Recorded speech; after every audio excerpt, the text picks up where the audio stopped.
Welcome to this week's edition of Outdoors Online, a weekly webcast produced by the North Dakota Game and Fish Department. I'm your host, Mike Anderson. Continuing our second part of our ice fishing previews with our district fishery supervisors, Jason Lee, North Central Fishery Supervisor, joins me today.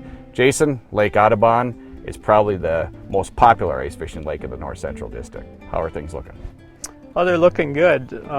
We do a standard summer netting survey each year in Audubon, which shows us trends in the walleye population. And our catch this summer was similar to the long-term average. So numbers of walleyes are good. The catch also showed a good number of 14 to 20-inch walleyes in the system. So that's what anglers can expect to see as far as catchable size fish or keeper fish. Okay, and we talked a little bit before this. People are ice fishing already in Lake Audubon. Yeah, they've tried a little bit, but pretty sketchy conditions along the shoreline, so not real good right now.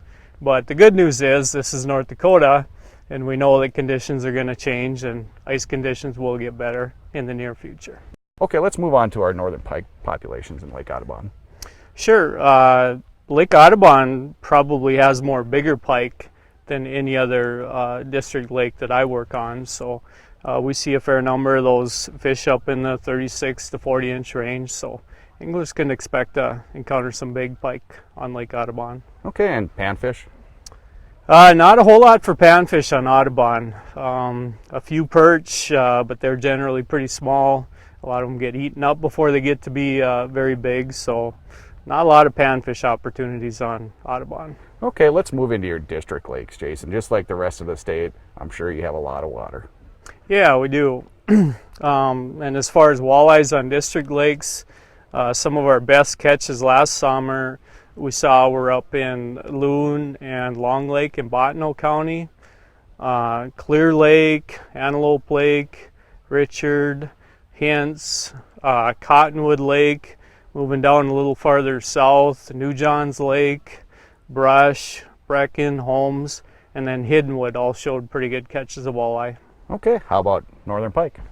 Yeah, northern pike, Long Lake up in Bottineau County, Long Lake in McLean County, Crooked Lake, a new one is Gertie Lake, and then North Carlson, Rice Lake, and McCody Lake were all good for pike. And then as far as big pike, Lake Audubon and Lake Metagoshi are a couple good places to check. Okay, and we got to remember, no spearing on Lake Audubon. No spearing on Audubon, right. Okay, let's move into your panfish populations on your district lakes. Yeah, bluegill up in Lake Metagoshi, that's our best bluegill lake.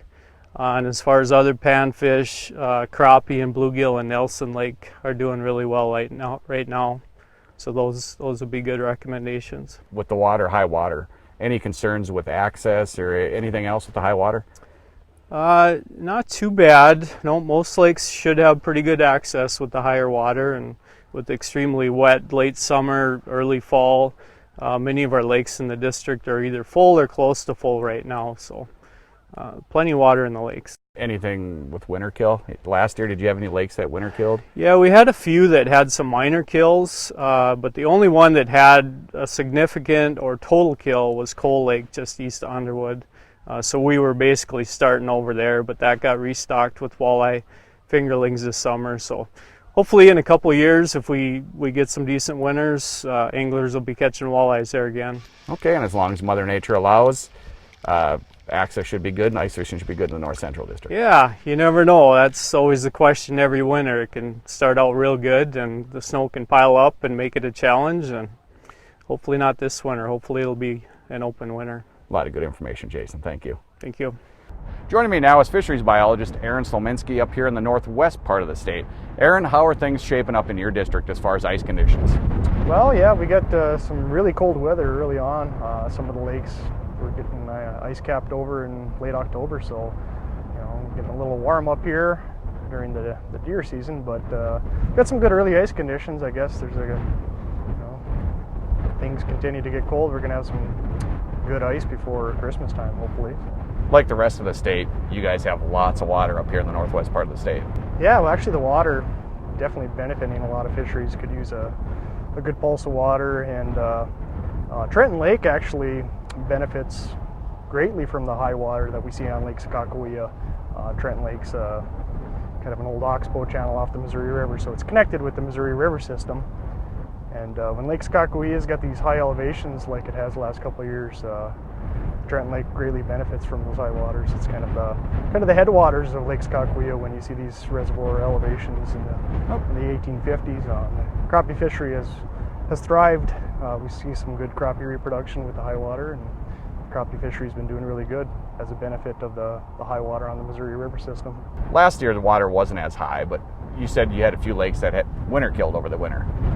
Yeah, we had a couple lakes that had some partial winter kills, and a couple lakes that completely winter killed.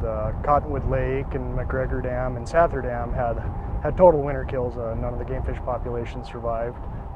Cottonwood Lake's a natural lake, so it's going to definitely benefit from the high precipitation we saw this fall going into the winter. Let's move into the fish populations. Let's start out with walleyes first. Yeah, a couple of our better walleye lakes, Northgate Dam, Blacktail Dam, and Coteray Dam. Northgate and Blacktail have a chance of catching pretty nice walleye up to 20-25 inch stuff, so those are probably our three better walleye lakes in the district. Okay, and how about northern pike? Yeah, we got several pike opportunities. Unfortunately, one of the better pike fisheries, Cottonwood Lake, completely winter killed this year. Powers Lake is a really good pike fishery. It had a partial winter kill. It saw some reduction in the pike population on Powers Lake, but a couple of good options would be for bigger pike would be Blacktail Dam and Smishik Lake have an option or potential to produce some of the bigger pike, 10 to 20 pound stuff. Some of the other lakes with good pike populations are Tioga Dam, Ray Reservoir, and Clearwater Lake. How about panfish? Yeah, got lots of bluegill opportunities in the district. Some of the lakes with bigger bluegill would be Smishik Lake, Northgate Dam, Blacktail Dam have the potential to produce one of them nice 9 to 10 inch bluegills. A couple other lakes that have good bluegill populations, Leland Dam and the Baukol-Noonan ponds, Baukol-Noonan East Mine Pond and Baukol-Noonan Dam also have pretty good bluegill populations. How about perch? Don't have a whole lot of perch options up in the northwest yet, but a couple of lakes, Smishik Lake and Blacktail Dam, Skirmal Lake. That's an option to catch some perch. Okay, and you mentioned a little bit about crappies, but any other crappie lakes besides Trenton Lake? Yeah, Northgate Dam's also a good crappie producer. Crappie population, you'll see, not a lot of reproduction from crappies. They're kind of pretty inconsistent, but there's been a couple of good year classes of crappies on Northgate Dam, and some of those fish are in that 10 to 12 inch range, so good keeper size. Okay, and as long as Mother Nature allows, ice fishing up in the northwest should be good?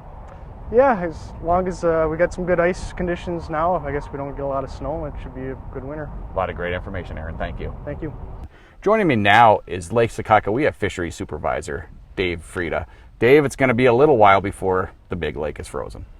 Yeah, typically it's the end of December into sometimes well into January, but the first part of January is typically when Lake Sakakawea freezes up. But like everything, there's a lot of variability from year to year in the reservoir. Okay, walleye fishing the last few years on Lake Sakakawea has been incredible. How does that go into ice fishing? Sakakawea, it can be fairly tough ice fishing at times, especially this lower end of the lake. Even when we have great population like we've had the last few years, we have more walleyes and in better size structure than we've ever had for about the last 3 years plus. Typically the bite starts earlier at first ice in the upper reservoir and moves down as the lake freezes and through the Van Hook arm, and then ultimately the east end, is pretty late in the year by the time it freezes. And there are some big pike, northern pike in Lake Sakakawea also. Yeah, overall our pike numbers are trending down from the record highs we had following the return of water after the drought. We had some really big year classes, but there is more and more big trophy size pike. The water levels at Lake Sakakawea are very high. What's that do for the fish? Well, this time of year, it doesn't have a lot of impact really on it. Our spring water levels and how it's managed during that critical spawning period, that's really what affects us.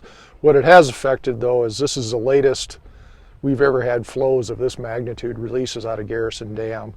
And, we're pushing, we're past mid-November now, and we still have the emergency spillway gates open. And we've seen it throughout the summer, and it continued into the fall. We've seen high levels of entrainment of a lot of species of fish through the dam. Okay, and that leads to another question. How is fishing in the tail race? You know, everybody's thinking ice fishing at this time of year, but there is fishing down in the tail race too. Yeah, I mean now, especially after we've had the break in the weather after the real cold temps we had, and I would anticipate, especially if we get a break in the weather, there should be some good fishing in the river throughout the winter.